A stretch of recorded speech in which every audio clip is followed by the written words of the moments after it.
और हमारे दरमियान इसी दरमियान हमारे शहर के पुलकेशी नगर के एमएलए साहब JC श्रीनिवास साहब तशरीफ ला रहे हैं। हम आपका खैर मकदम करते हैं, इस्तकबाल करते हैं। वेलकम।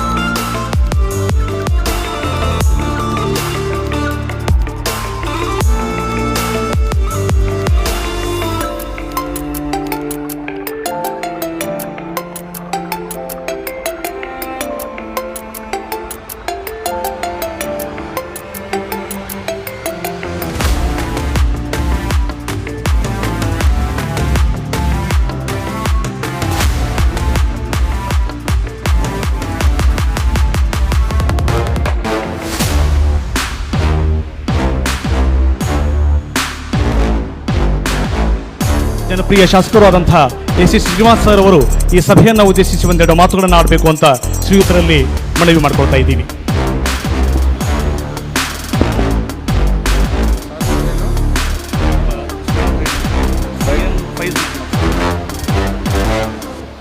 अस्सलाम वालेकुम. साउंड नहीं. अस्सलाम वालेकुम. ओके, ಗುಡ್ ಮಾರ್ನಿಂಗ್ ಎಲ್ಲರಿಗೂ ನಮಸ್ಕಾರ, ವಣಕಂ. ಇವತ್ತು ನಾವು ಮಾಸ್ ಮ್ಯಾರೇಜ್ ಸೆರೆಮನಿ 2026 ನಮ್ಮ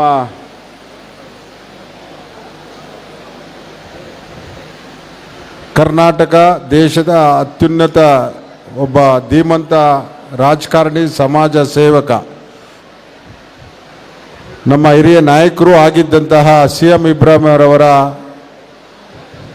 ಸನ್, ಸುಪುತ್ರ ಆದಂತಹ ಫೈಜ್ ಮೊಹಮ್ಮದ್ ಅಲ್ವಾ, ಅವರ ನೇತೃತ್ವದಲ್ಲಿ ಇವತ್ತು ಮಾಸ್ ಮ್ಯಾರೇಜ್ ಕಾರ್ಯಕ್ರಮವನ್ನು ಬಹಳ ಒಂದು ಪ್ಲ್ಯಾಂಡ್ ಹಾಗೆ ಮಾಡಿ ನಮ್ಮ ಮನೆಗೆ ಬಂದು ನೀವು ಬರಬೇಕು, ಬಡವರಿಗೆ ಅಥವಾ ಮಾಸ್ ಮ್ಯಾರೇಜ್ ನೀವು ಬಂದು ಆಶೀರ್ವಾದ ಮಾಡಬೇಕು ಅಂತ ಕರೆದಾಗ ನಾನು ಸಂತೋಷವಾಗಿ ಇವತ್ತು ಬಂದಿದ್ದೀನಿ. ನಾನೀಗ ಬಂದ ತಕ್ಷಣ ಅವ್ರಿಗೆ ಹೇಳಿದೆ, ಮನುಷ್ಯನಿಗೆ ಜೀವರಾಶಿಯಲ್ಲಿ ಅನೇಕ ಕೋಟಿ ಕೋಟಿ ಜೀವರಾಶಿಯನ್ನು ದೇವರು ನಮಗೆ ಕೊಟ್ಟಿದ್ದಾರೆ. ಮನುಷ್ಯ, ಅದರಲ್ಲಿ ಮನುಷ್ಯ ಒಂದು, ಕೋಟಿ ಜೀವರಾಶಿಯಲ್ಲಿ ಮನುಷ್ಯ ಒಂದು. ಆದರೆ ಮನುಷ್ಯನಿಗೆ ದೇವರು ಎಲ್ಲ ರೀತಿ ಕೊಟ್ಬಿಟ್ಟಿದ್ದಾನೆ, ಕೈ ಕಾಲು ಗುಣ ದುಡ್ಡು ಬುದ್ಧಿ ಎಲ್ಲ. ಬೇರೆ ಪ್ರಾಣಿಗೆ ಒಂದೊಂದು ಕಿತ್ಕೊಂಡ್ಬಿಟ್ಟಿದ್ದಾನೆ, ಮನುಷ್ಯನಿಗೆ ಮಾತ್ರ ಎಲ್ಲ ಕೊಟ್ಟಿದ್ದಾನೆ. ಯಾಕೆ? Question mark. ಇದು ಪ್ರತಿಯೊಬ್ಬರು ಕೇಳ್ಕೊಬೇಕು. ಅಂದರೆ ಈ ಪ್ರಪಂಚದಲ್ಲಿ ಎಲ್ಲ ಜೀವರಾಶಿನೂ ಜೀವ ಮಾಡುತ್ತೆ, ಅದಕ್ಕೆ ಆಹಾರ ಸಿಗುತ್ತೆ, ಏನು ಇಲ್ಲ ಅಂದರೂ ಆಹಾರ ಸಿಗುತ್ತೆ. ಆದರೆ ಮನುಷ್ಯನಿಗೆ ಎಲ್ಲ ರೀತಿ ಕೊಟ್ಟಿದ್ದಾನೆ. ಯಾಕೆ ಅಂದರೆ ನೀನು ಊಟ ಮಾಡಿ ನಿನ್ನ ಸೆಲ್ಫಿಸ್ಟ್ ಆಗಬೇಡ, ಪ್ರಪಂಚ ಜನಕ್ಕೆ ಎಲ್ಲರಿಗೂ ನೋಡ್ಕೋ ಅಂತ ನಮಗಿಷ್ಟೆಲ್ಲ ಕೊಟ್ಟಿರೋದು. ನಿಂದು ನೀನು ನೋಡ್ಕೊಂಬೇಡ, ನಿಂದು ನೀನು ನೋಡ್ಕೊಳ್ಳೋಕ್ಕೆ ನಾನು ನಿನಗಿಷ್ಟೆಲ್ಲ ಕೊಡಬೇಕಾ?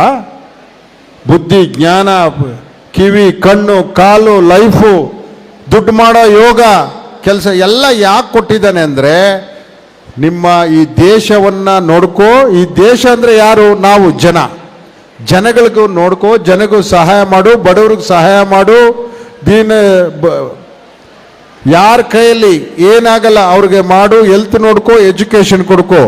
ಇವತ್ತು ನಮ್ಮ CM ಇಬ್ರಾಹಿಂ ಸಾಹೇಬ್ ಅವರ ಮಗ CM ಫೈಜ್ ಅವರ ಒಂದು ನೇತೃತ್ವದಲ್ಲಿ ಮಾಸ್ ಮ್ಯಾರೇಜ್ ನೋಡಿ I am very very happy.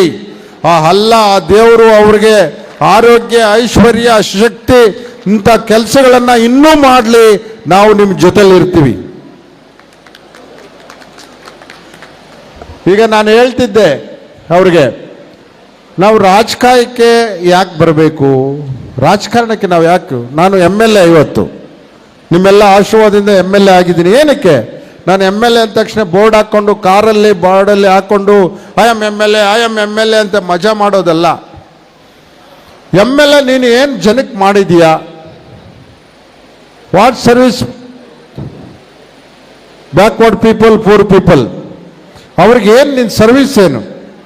ಎಲ್ಲ ರಾಜಕಾರಣಿಗಳು ಎದೆ ತಟ್ಕೊಂಡು ಹೇಳ್ಕೊಬೇಕು, ಅವಾಗಲೇ ನಿನಗೆ ಅದು.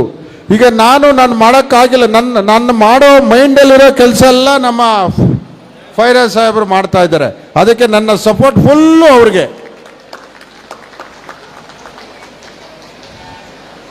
ಮದುವೆ ಕೆಲಸ ಮಾಡ್ತಾ ಇದ್ದೀರಿ, ಇನ್ನು ಬಡವರಿಗೆ ಎಜುಕೇಷನ್ನು ಕೊಡ್ತಾ ಇದ್ದೀರಿ.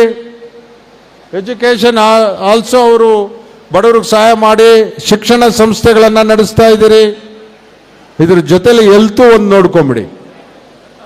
ಹೆಲ್ತ್, ಬಡವರಿಗೆ ಹೆಲ್ತ್ ಕ್ಯಾಂಪ್ ಒಂದು ಮಾಡಿ, ಇನ್ನೂ ನಿಮ್ಮ ಹೆಸರು, ನಿಮ್ಮ ಆಯಸ್ಸು ಇನ್ನೂ ಬೆಳೀತದೆ ಅಂತ ನಿಮ್ಮೆಲ್ಲರ ಪರವಾಗಿ ನಾನು ಅವ್ರಿಗೆ ಇವತ್ತು ಹೇಳ್ತಾ ಇದ್ದೀನಿ. ಅವ್ರಿಗೆ ಒಳ್ಳೇದಾಗಲಿ, ಅವ್ರಿಗೆ ಅವ್ರ ಕುಟುಂಬಕ್ಕೆ.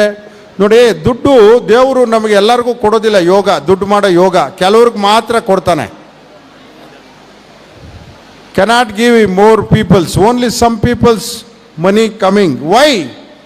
You spend people, that's why giving money. Don't self-use. ಆ ಕೆಲಸವನ್ನು ನಮ್ಮ ಫಯಾಜ್ ಮೊಹಮ್ಮದ್ ಸಾಹೇಬರು ಮಾಡ್ತಾ ಇದ್ದಾರೆ. ಇನ್ನೂ ಮಾಡಿ, ಹೆಲ್ತ್ ಕ್ಯಾಂಪ್ ಮಾಡಿ, ಸ್ಕೂಲ್ ಅಂತೂ ನೀವು ಎಜುಕೇಷನ್ ಕೊಡ್ತಾ ಇದ್ದೀರಾ, ಮಾಸ್ ಮ್ಯಾರೇಜ್ ಮಾಡ್ತಾ ಇದ್ದೀರಾ, ಬಡವರಿಗೂ ಸಹಾಯ ಮಾಡ್ತಾ ಇದ್ದೀರಾ.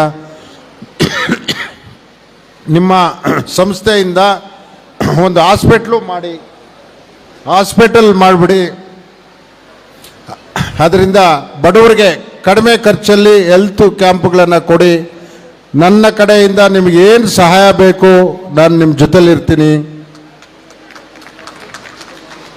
ಯಾಕಂದರೆ ನಾನು MLA ಆದಾಗಿಂದಲೂ ನಾನು ಕೇಳ್ಕೊಳೋದು ಇಷ್ಟೇ, ನಮ್ಮ ಮೈನಾರಿಟಿ ಜನಕ್ಕೆ ದಯವಿಟ್ಟು ನಿಮ್ಮ ಮಕ್ಕಳಿಗೆ ಎಜುಕೇಷನ್ ಕೊಡಿ, ಎಜುಕೇಷನ್ ಕೊಡಿ. ನಿಮ್ಮ ಆಸ್ತಿ ಅಥವಾ ಮನೆ ಸೈಟು ನಿನ್ನ ಮಗ ಮಾರ್ಕೊಂಡ್ಬಿಡ್ತಾನೆ, ಆದರೆ ಎಜುಕೇಷನ್ ಮಾರೋಕ್ಕಾಗಲ್ಲ. Cannot be sale education. ಅವನು ನಿಮ್ಮ ಒಂದು ಸೈಟ್ಗೆ 10 ಸೈಟ್ ಅವನೇ ತಗೊತಾನೆ, ನಿಮ್ಮನ್ನೂ ಚೆನ್ನಾಗಿ ನೋಡ್ಕೊತಾನೆ. ಅದರಿಂದ ನಾನು ಅಲ್ಲಿ ರಿಕ್ವೆಸ್ಟೆಡ್ ಆಲ್ ನನ್ನ ಕ್ಷೇತ್ರದ ಜನಕ್ಕೆ, ಪ್ಲೀಸ್ ನಿಮ್ಮ ಮಕ್ಕಳಿಗೆ ಎಜುಕೇಷನ್ ಮಾಡಿಸಿ ಸಾಕು. ಅವರು ಮುಂದೆ ಬರ್ತಾರೆ. ಈಗ ನಾವೇನು ಮಾಡ್ತಾ ಇರೋ ಕೆಲಸಗಳು ಅವರೂ ಮಾಡ್ತಾರೆ. ಅವರು ಪ್ರಪಂಚದಲ್ಲಿ ಎಲ್ಲೋದ್ರೂ ಬದುಕ್ತಾರೆ. ಎಜುಕೇಷನ್ ಇಲ್ಲ ಅಂದರೆ, ಎಜುಕೇಷನ್ ಇಲ್ಲ ಅಂದರೆ ಅದೇ ಈಗ ಮನೆ ಗಲಾಟೆ ಆಯ್ತಲ್ಲ, KG ಹಳ್ಳಿ DJ ಹಳ್ಳಿ ಹಂಗಾಗ್ಬಿಡ್ತದೆ. ಯಾರೋ ಏನೋ ಹೇಳಿರ್ತಾರೆ, ನಮ್ಗೆ ಗೊತ್ತಿರೋದಿಲ್ಲ, ಅವ್ರು ಹೇಳ್ದಂಗೆ ನಾವು ಮಾಡಿಬಿಡ್ತೀವಿ. ಎಜುಕೇಷನ್ ಇದ್ದರೆ ಕೇಳ್ತೀವ ನಾವು, ಅವ್ರ ಮಾತನ್ನ ಕೇಳೋದಿಲ್ಲ. ಅದು ರೈಟ್ ರಾಂಗ್ ಅಂತ ಥಿಂಕ್ ಮಾಡ್ತೀವಿ. ಆದ್ದರಿಂದ ನಾನು ನೀವೆಲ್ಲರೂ ಬಂದಿದ್ದೀರಾ, ಒಳ್ಳೆಯದಾಗಲಿ. ಇಂಥ ಕಾರ್ಯಕ್ರಮಗಳು ಮಾಡ್ತಾಯಿರಿ. ನಾನು ಮತ್ತೊಮ್ಮೆ ನಮ್ಮ ಫಯಾಜ್ ಮೊಹಮ್ಮದ್ ಸಾಹೇಬರಿಗೆ ದೇವರು ಅಲ್ಲಾಹ್ಗೆ ಒಳ್ಳೆಯ ಆರೋಗ್ಯ ಐಶ್ವರ್ಯ ಕೊಟ್ಟು ಇಂಥ ಕಾರ್ಯಕ್ರಮ ಮಾಡ್ತಾಯಿರಿ ಅಂತ ಅವ್ರಿಗೆ ನಾನು ಪ್ರೋತ್ಸಾಹ ಮಾಡಿ, ಇನ್ನೂ ಒಳ್ಳೇದಾಗಲಿ, ಬಂದಿರೋರಿಗೂ ಒಳ್ಳೇದಾಗಲಿ ಅಂತೇಳಿ ಥ್ಯಾಂಕ್ಸ್ ಅಂತೇಳಿ ಎಲ್ಲರಿಗೂ ನಮಸ್ಕಾರ ಹೇಳಿ, ಎಲ್ಲರಿಗೂ ಅಸ್ಸಲಾಮು ಅಲೈಕುಮ್ ಅಂತೇಳಿ ನನ್ನ ಮಾತು ಮುಗಿಸ್ತೇನೆ.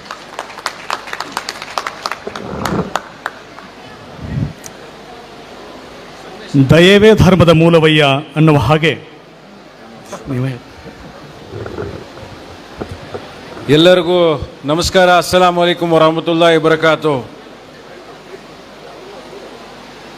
ನಮ್ಮ ಜನಪ್ರಿಯ ನಾಯಕರಾದಂಥ ಶ್ರೀನಿವಾಸ್ ಸಾಹೇಬರು ಒಂದೇ ಒಂದು ಕರೆಯೋಕ್ಕೆ, ಬೆಳಗ್ಗೆ ಹೋದೆ, ಅಣ್ಣ ನೀವು ಬರಬೇಕು, ಇಂಥ ಒಂದು ಪುಣ್ಯ ಕಾರ್ಯಕ್ರಮ ನಾನು ಮಾಡ್ತಾ ಇದ್ದೀನಿ, ನಿಮ್ಮ ಸಹಕಾರ, ನಿಮ್ಮ ಆಶೀರ್ವಾದ, ನಿಮ್ಮ ಪೂರ್ಣ ಬಹುಮತ ಮತ್ತು ಬೆಂಬಲ ಇರಬೇಕಂತ ಒಂದೇ ಒಂದು ಕರೆಯೋಕ್ಕೆ ಇವತ್ತು ಬೆಳಗ್ಗೆ ನೀವು ಜಾಗಿನ ಕಾಲ ಸೆಷನ್ ಇಟ್ಕೊಂಡು ನೀವು ಇವತ್ತು ಬಂದಿದ್ದೀರಾ. ತಮಗೆ ಕೋಟಿ ಕೋಟಿ ವಂದನೆಗಳು ಮತ್ತು ಧನ್ಯವಾದಗಳು ಅಣ್ಣವರೇ. ತಾವು ಹೇಳಿದ್ರಿ, ಶಿಕ್ಷಣ ಬಗ್ಗೆ ತಾವು ಚರ್ಚೆ ಮಾಡಿದ್ರಿ, ಹೇಳಿದ್ರಿ ಅದ್ರ ಮೌಲ್ಯತೆ, ಅವ್ರ ಪ್ರಾಧಾನ್ಯತೆ ಏನಂತ. 100% ಅಣ್ಣ, ತಾವು ಏನು ಹೇಳಿದ್ರೆ ಅದು ಸತ್ಯ. ಅದು ಈ ಸಮಾಜದಲ್ಲಿ ನಾವು ಏನಾದರೂ ಬದಲಾವಣೆ ಬರಬೇಕಂದ್ರೆ ಅದು ಶಿಕ್ಷಣ ಮೂಲಕ ಅಂತ ಬರೋದಕ್ಕೆ ಅವಕಾಶ ಇರೋದಣ್ಣ. ಇಲ್ಲಾಂದರೆ ಬೇರೆ ಯಾವ ಕಾರ್ಯಕ್ರಮವನ್ನು ಮಾಡಿದ್ರೆ ಅವಕಾಶ ಇಲ್ಲ. ನೀವು ಸಹ ಒಳ್ಳೆ ಒಂದು ಶಿಕ್ಷಣ ಸಂಸ್ಥೆ ನಡೆಸ್ತಾ ಇದ್ದೀರಿ. ನಿಮಗೂ ದೇವರು ಇವತ್ತೇನು MLA ಆಗಿದ್ದೀರಿ, ಮುಂದೆ ನೀವು ಮಂತ್ರಿನೂ ಆಗಬೇಕಂತ ನಮ್ಮ ಪೂರ್ಣ ವಿಶ್ವಾಸ, ನಮ್ಮ ಆಸೆ ಇದೆ. ನೀವು ಬಂದಿದ್ದೀರಾ, ಧನ್ಯವಾದಗಳು. ಮತ್ತು ಆಸ್ಪತ್ರೆ ಬಗ್ಗೆ ಒಂದು ಕನಸಿದೆ, ಶ್ರೀನಿವಾಸಣ್ಣ ಆಸ್ಪತ್ರೆ ಮಾಡಬೇಕಂತ ಈ ಭಾಗಕ್ಕೆ ನಾವು ಒಂದು ಜಾಗನೂ ಐತೆ, ಅದೇನು ಮೆಟ್ರೋದು ಒಂದು ಕೆಲಸ ಬಂದ್ಕೊಂಡು ನಿಂತ್ಕೊಂಡು ಅದೇ ನಮ್ಮ ಎಲ್ಲ ಜಾಗ ಆಕ್ಸಸ್ ಬಂದಾಗಿತ್ತು. ಈಗ ಜಾಗ ಮೆಟ್ರೋದ ಕೆಲಸ ನಿಂತೋಗಿದೆ. ಇಲ್ಲೇ ಈ ಆಪೋಸಿಟ್ ಅರಬಿಕ್ ಕಾಲೇಜ್ ಮುಂದೆನೇ ಒಂದು 5 ಎಕರೆ ಜಾಗ ಇದೆ. ನಿಮ್ಮ ಆಶೀರ್ವಾದ ಇದ್ದರೆ ಅಲ್ಲಿ ಒಂದು 500-1000 ಬೆಡ್ ಒಂದು ಹಾಸ್ಪಿಟ್ಲನ್ನು ಮಾಡಬೇಕಂತ ನಮ್ಮ ತಂದೆಯವ್ರದ್ದು ಒಂದು ಕನಸು. ನನ್ನ ಪ್ರಯತ್ನ ಇದ್ದೇ ಇರುತ್ತೆ. ನೀವು ಬಂದಿದ್ದೀರಿ, ನಿಮಗೆ ಕೋಟಿ ಕೋಟಿ ಧನ್ಯವಾದ ಅಂತ ಹೇಳಿ ನನ್ನ ಕೈಯನ್ನು ಜೋಡಿಸಿ ಧನ್ಯವಾದ. ಸಮೂಹ ಶಿಕ್ಷಣ ಸಂಸ್ಥೆಗಳ ಅಡಿಯಲ್ಲಿ ತಾಂತ್ರಿಕ ಮಹಾವಿದ್ಯಾಲಯ, ಪದವಿ ಪೂರ್ವ ಪದವಿ ಮಹಾವಿದ್ಯಾಲಯ ಹಾಗೆ 1SB ಈ ಥರದ ಅನೇಕ ಶಿಕ್ಷಣ ಸಂಸ್ಥೆಗಳನ್ನು ನಡೆಸ್ಕೊಂಡು ಬರ್ತಾ ಇದೆ. ಸತತ 30 ವರ್ಷಗಳ ಕಾಲ HKBK ಸಮೂಹ ಶಿಕ್ಷಣ ಸಂಸ್ಥೆಗಳು ಶೈಕ್ಷಣಿಕ ವೀರ ಪುಲಕೇಶಿ ಕ್ಷೇತ್ರದ ಮಾನ್ಯ ಶಾಸಕರಾದಂಥ AC ಶ್ರೀನಿವಾಸ್ ಸರ್ ಅವರು ದಾಂಪತ್ಯ ಜೀವನಕ್ಕೆ ಕಾಲಿಡ್ತಾ ಇರುವಂತಹ ನವಜೋಡಿಗಳನ್ನು ಈಗ ಹರಿಸ್ತಾ ಇದ್ದಾರೆ. ಸಮಾಜದ ಹಿರಿಯರು, ಗುರುಗಳು ಎಲ್ಲರ ಉಪಸ್ಥಿತಿಯಲ್ಲಿ ನವಜೋಡಿಗಳು ನವ ದಾಂಪತ್ಯ ಜೀವನಕ್ಕೆ ಕಾಲಿಡ್ತಾ ಇದ್ದಾರೆ. ಅವರನ್ನು ಅತ್ಯಂತ ಪ್ರೀತಿಪೂರ್ವಕವಾಗಿ ಹಾರೈಸಿ ಆಶೀರ್ವದಿಸುವುದರ ಮೂಲಕವಾಗಿ ಮಾನ್ಯ ಶಾಸಕರು ನವಜೋಡಿಗಳನ್ನು ಹರಿಸ್ತಾ ಇದ್ದಾರೆ.